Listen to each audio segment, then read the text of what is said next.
everyone. Welcome back to the Why Not Now show. We have a short snackable episode here for you today along the themes of why not reinvent your relationship with time now. And the topic of today is knowing the difference between priority management and time management.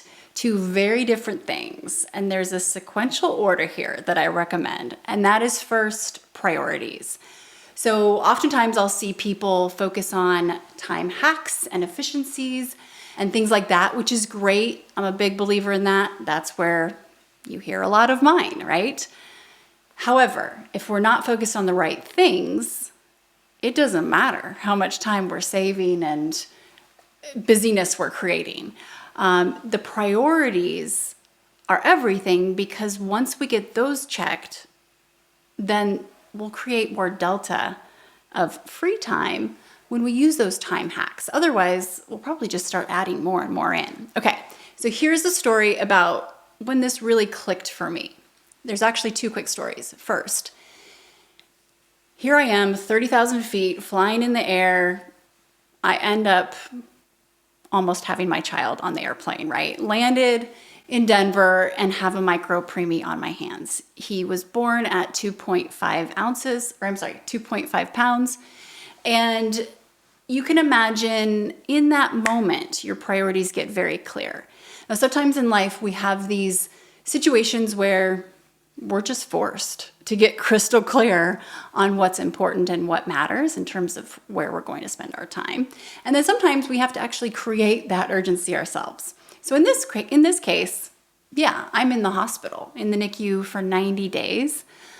I'm running a company. I'm doing a lot of things prior to that. And that didn't just end, but I had to shift pretty much overnight.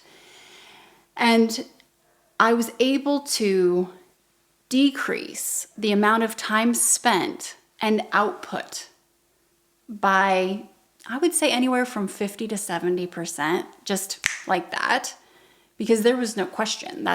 I needed to be with my son in the NICU. It was dire straits. That year, the company doubled. Now here's why.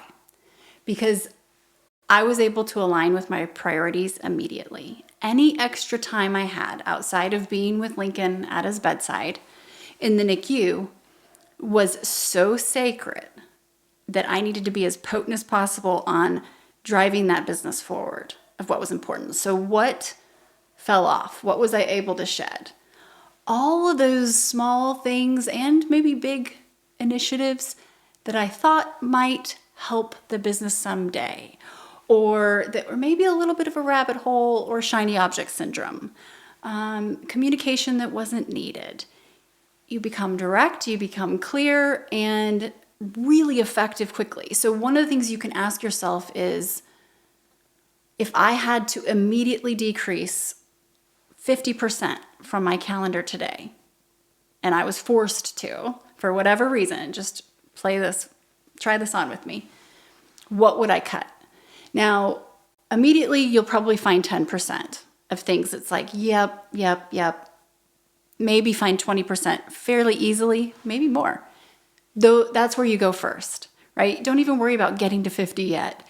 That margin of 10 to 20% that you just cut will feel so good and open your eyes so much that there's probably other things that it becomes, a new habit of how you evaluate what you say yes to. And a reminder, priorities are what we actually do, not what we say are priorities. So if you're unclear of what your priorities have been, go look at your calendar and exactly where you spent your time and how you spent your time.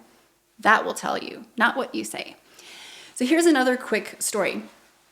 This was with my first company. I had someone working for me, and it was a Friday afternoon, and she came to me, and I could just see the tears starting to kind of surface in her eyes. And I was like, what's wrong?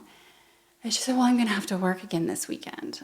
And I said, why? Tell me, what's on your plate? I want to know. So we went into the conference room, and she literally listed every single thing out on a whiteboard. So I'm listening. Okay, yep.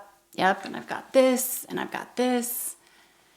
And as I was listening, I realized, yeah, she's not sure, or maybe she's unable to manage what her priorities are, probably because I haven't either given her clear direction, or actually her manager hasn't necessarily guided.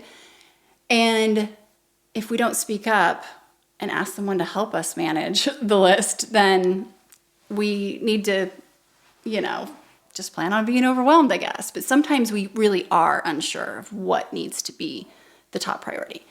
So we need outside feedback. So we go through the list, and I realized that 80% of that list didn't even need to be addressed by the next Tuesday or Wednesday. Like, there was more time. She just was kind of piling on and putting everything into one bucket, and that was urgent. And so I talked this through with her. I was like, okay, so see these 3 things. These are all related to your top client, or, one of our top clients with this company. And we know they're up for renewal. I'd say I'd just start bucketing anything with that logo attached to it on your list, probably going to be higher up than the other things.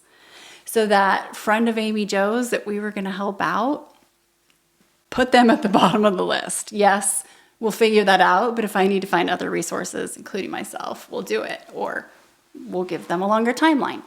But I started to kind of explain to her how to group and bucket these priorities based on what the real, true value was of her using her time against those efforts. We get through that list.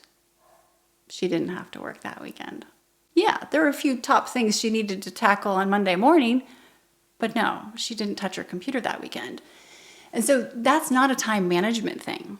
That's an overwhelm in our mind, unable to discern what's a priority or not. So those are my 2 stories for you to think about. Number 1, if overnight you had to decrease 50% of everything that you're committed to on your calendar, or just in general, where would you start? Because those 10, 20% areas, like the first couple things that you think of, they're immediately going to give you some breathing room. You need to pause or strike them. And then secondly, really ask ourselves, are we piling on? Are we grouping everything into the same bucket? Not everything should be weighted equally. So that is the difference between priority management and time management. I love both, but first we do need to know what our priorities are, because they are what we actually do, not what we say are our priorities. If you like this type of content, this format, the quick kind of snackable nature, let me know, because this is due. We're trying this after 300 some episodes. I'm just looking back at what are some of the top things that have resonated, or questions that people have asked, and sharing from there. So thank you so much for listening. We'll see you next time.